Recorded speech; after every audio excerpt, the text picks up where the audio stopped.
There's only one thing that's worse than lying to others. It's lying to yourself. I think we all have to. Everyone just tries to run away from it. So you might have known the Navy SEAL Jocko Willink. He's a very intense guy. And what he said is that discipline equals freedom. In a similar fashion, what I want to tell you is that truth equals freedom. The more you lie to yourself, the more you bound yourself to an imaginary world that is not reality, you can't have any freedom. Anytime you're confronted with reality, with the truth, you get stomped on in the face because you can't take reality for what it is. You only take it for what you wish it were.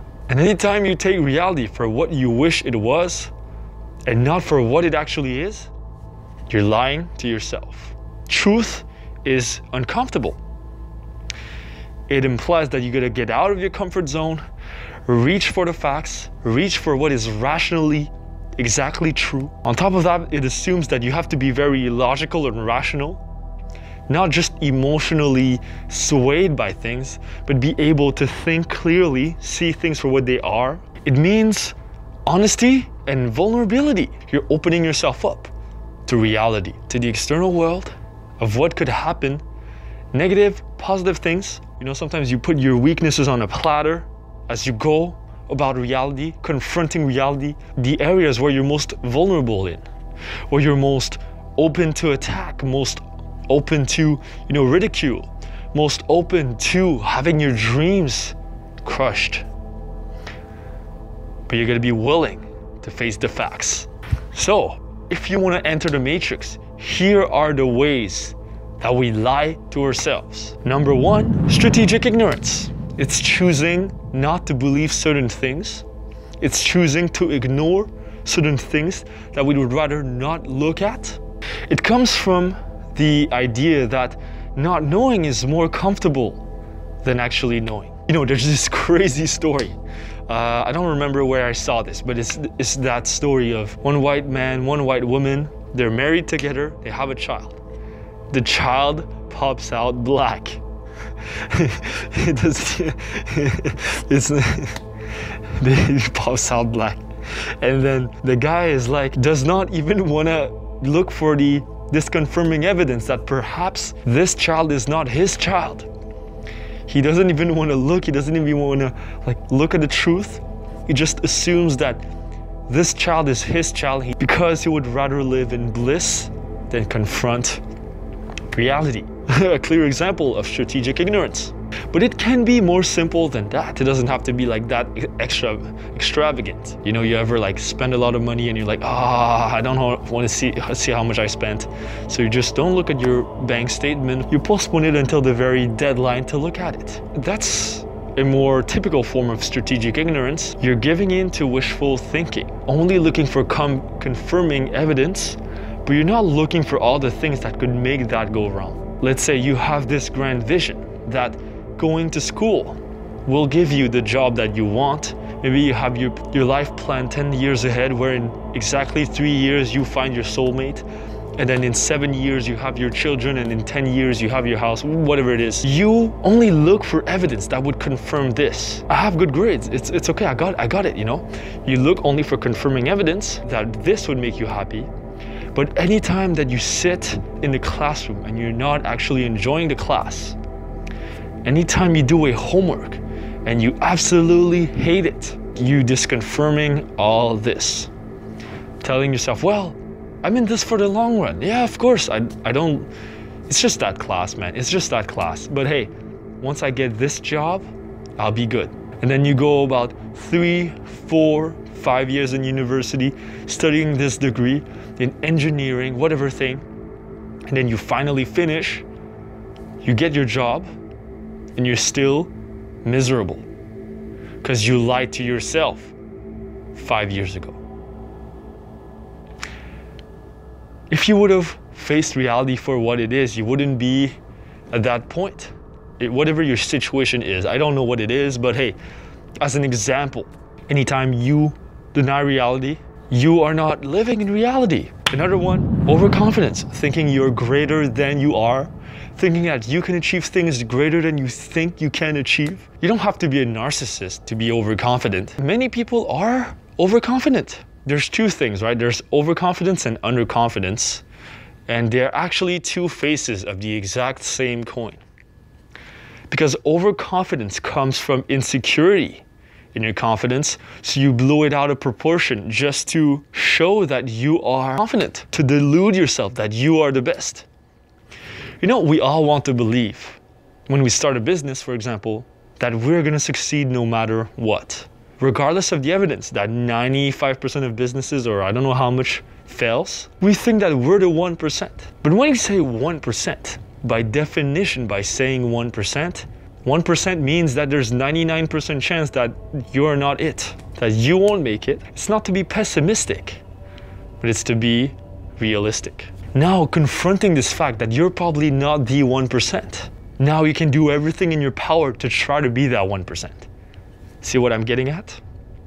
It's not to discourage you, it's to make you face reality so then you can double, triple, quadruple down on your efforts. Clear examples of overconfidence: a lack of humility, unable to be humble, the ego coming from the back door, like slamming, like, hey, I can get all the girls, I can fight, I know how to fight, I know how to build a business.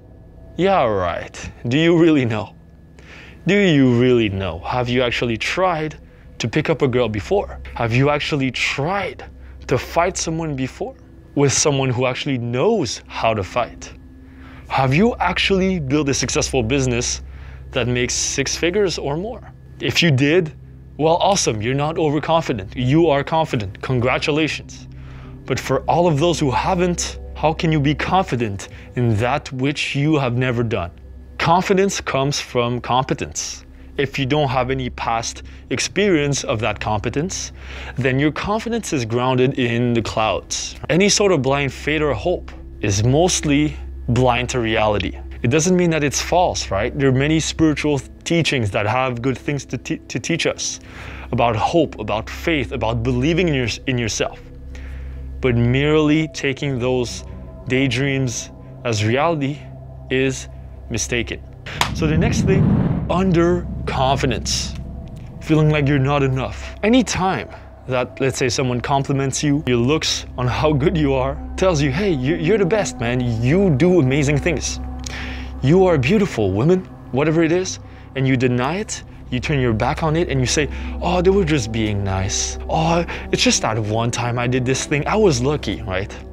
Disconfirming all positive evidence. It's the opposite of the confirmation bias here, where it's a negative bias. It's like, literally, you don't see the positives. Because it's not true that it's necessarily luck. How do you know? Maybe this person really meant it. And I'm guilty of this myself, where, you know, people tell me nice compliments like, oh, amazing videos, you're the best life coach on YouTube, whatever thing.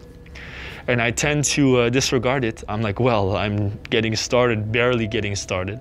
It's this discrepancy with your perception of who you think you are and who everyone else perceives you to be. There's like a disconnect with your actual abilities. You're lying to yourself that you're worse than you think. It's basically a lack of perspective.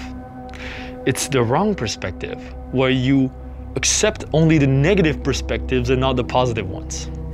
A clear example, let's say you're a little insecure about your appearance. You're not that confident with women. You walk around the mall and then 2 girls look at you, like they start looking at you a little bit and then they start giggling. They're like, ho, ho, ho, ho, ho. If you were the insecure type, underconfident type, you would tell yourself, well, they're just laughing at me. Like, look at those girls. Even if they said, oh, he's so cute, whatever, you would still think that they're mocking you, that they're making fun of you, bashing you, bullying you, just because of your underconfidence, that you've been lying to yourself all along. You see the reality for what it is, and then you see something else. Someone who's adequately confident would see that and be like, oh, those girls are attracted to me. Those girls are interested in me.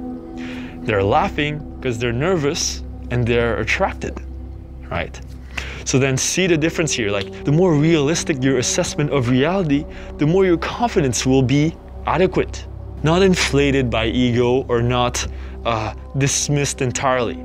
confident according to your competence, from factually what you've done in the past. Another way that we lie to ourselves is by taking our self-image as our actual image. So, you know, we might have, let's say, an obsession with social media, how we look on Instagram or Facebook, and we take whatever information that we're given as actual information about us. For example, you could be living a really shitty life, right? Whatever that means to you. Should you live in a very bad apartment that's infested by rats?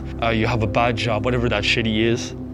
But then you go on Facebook, you only take those pictures with those girls in those high-end clubs, that you go there only once a week. You only post these on Instagram. And while you have a shitty apartment, you have an amazing cell phone with amazing definition on it, amazing camera, and all the money that you do make from your shitty job, you throw it into your expenses, like expensive dinners, you're going to clubs, so then your Instagram looks fabulous with amazing food, amazing quality pictures, and amazing girls. But the reality is that your life is shit. See the discrepancy between perceived image and your real image? Anytime you take the perceived image as reality and you're denying your real life, then you're lying to yourself. Now, I'm not saying that social media is bad. I do it myself with Snapchat, Facebook, Instagram. You can check out my Instagram down there. But at the end of the day, I know that all of this is just a mask. It's not actually me. It's just a perception of me. I know it is a mask. That is why I can differentiate myself from the lie and from reality. When you see those GoPro videos of 3 minutes long, this 3-minute video is about 0.4% of how my skill set looks like. 0.4%. How do I know that? For this 3-minute video, I filmed for about 12 hours, 2-3 consecutive nights, something like that. Out of those 720 minutes, I only took 3 minutes. But if you were there for those 720 minutes, you would see differently. Don't believe the lie that others are posting on the internet. Don't believe your own lies, trying to delude yourself that you are popular just because you have 100 likes on your Facebook page. No one gives a shit. Distantiate yourself from the perceived image. Only believe reality. Another way we lie to ourselves, and this is a big one, I didn't want it anyways. Oh, I didn't want it anyways. Oh yeah, this guy, yeah, I wasn't attracted to him. Yeah, he's an asshole. Maybe he was an amazing guy, you loved his personality, but then he just did something to, you know, push you away. Maybe he stopped responding to you and you're like, well, I didn't want this guy anyway. You like this guy. You know he wasn't an asshole. You know he was a good guy. You know he had a great personality. But because he pushed you away, you try to convince yourself that you didn't want him anyways. So many guys do this in the pickup community. They're trying to get this girl, it doesn't work out. They're like, well, she was just a 6. Like, objectifying women by a number like this. Look, if you wanted something, admit it. Admit that you wanted something. It's okay to want things. And it's okay not to get them. It's okay to accept your failures. You know the song, Sit Down, Be Humble? Exactly.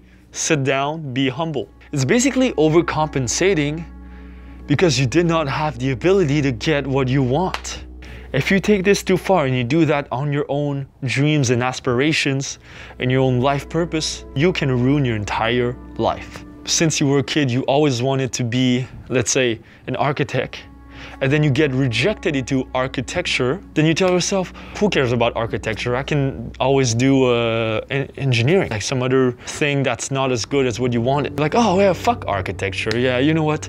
That was like when I was a kid, and you deny it. You deny your inner voice. You deny what you truly wanted. You're lying to yourself. And we all do it. I know I did for a bit. I got rejected into film school. One time, and then I was like, hey, you know what? They're stupid. I tried another time, got rejected again into film school, and then I told myself, well, fuck, you know what? Fuck them. Fuck film production. It's for idiots. only hipsters go there, pass a judgment on everyone in the program. And then I was resenting everyone in that program that I wanted to be in for a long time. And then at some point I just told myself, you know what? I still want to be a filmmaker. The reason why I resented those people is because they had what I could not have. And it did not work out for me at school. And I still want to be one. So that's why I make this channel and make videos. So it's my own unique twist on my own dreams. Instead of denying reality, I took reality for what it is. I did not give up on my dreams. I just molded it in a different direction. And I came up with Nameless. The last way how we lie to ourselves is excuses. We tell excuses to ourselves all the time. You know, when you say, I don't have time, I don't have the energy, I don't have the relationships, I can't do this, I can't do that, right? You know exactly what I'm talking about, right? External circumstance, like there's no hot girls where I live. All the girls in my area, they're all ugly. All the guys in my area are assholes. They're all old people. There's no people my age. I can't mingle there. Excuses. Sure, there might be some reality to it, right? Maybe the reality is true that in your area, it's just statistically true that there are less girls between the age of 18 to 24, let's just say. But hey, blowing it out of proportion, that's saying like there are no hot girls, this is lying right there. They are maybe rare, but they are, right? And if the reality calls for it, then why are you not saving up money to live somewhere else better? Why are you not working your ass off to find a better place with more hot guys and hot girls? Why are you still living in that shit hole? If you're gonna complain, if the excuse is true, make something out of it. Don't just make the excuse and do nothing. Here are the ways that we all lie to ourselves. I'm gonna make a new video right after this telling you like how you can cultivate truth in your life. But for now, thank you for watching. Don't forget to click on the bell, subscribe so you receive all my videos that I post every Monday, Wednesday, Friday. And comment down below. Let me know your suggestions because I reply to every comment. I'll see you next time. Peace.